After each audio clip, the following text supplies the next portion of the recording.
Nyoro ametaka serikali na mamlaka ya kudhibiti bei ya petroli EPRA kuhakikisha bei ya mafuta haiongezeki, akibainisha kwamba mafuta yaliyoko nchini yalinunuliwa kabla ya ujio wa vita na Iran na Israeli.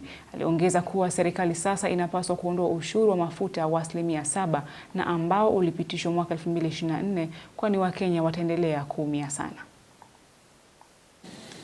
And I want to request EPRA, you are a professional institution ambayo imepewa all the best professionals in Kenya in the regard of energy sector.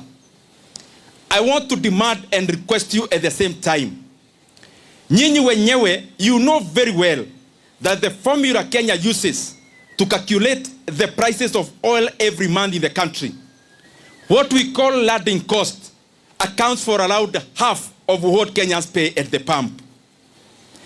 You are the same EPRA who have told us that Kenya has not received any tanker or ship since the instability in the Middle East.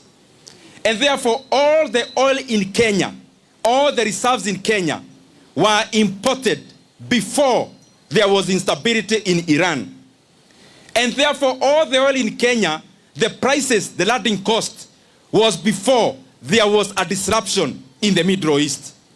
Na kwa hivyo oil ambayo iko Kenya saa hii haijanunuliwa kwa bei ya juu, imenunuliwa before hiyo maneno iko Iran ianze. Na kwa hivyo msikuje kupea wa Kenya kizugu mingi na kutaka kuongeza bei ya mafuta. As a government which knows the ramifications of drastic changes in energy prices and fuel prices, lazima muangalie levies za mafuta. Ile iliongezewa shilingi 7 kwa lita wakati mafuta ilikuwa inashuka, ikaongezewa in 2024. A time has now come for that levy to be done away with immediately. Viongozi wote wanahusika na maneno ya mafuta katika G2G arrangement. It is now time, tafadhali, you swallow your greed at least for this time.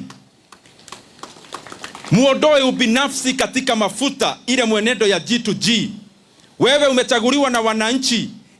The time has come now for people to shelve their personal ambitions to get money so that tupewe Wakenya nafuu kwa maneno ya bei ya mafuta.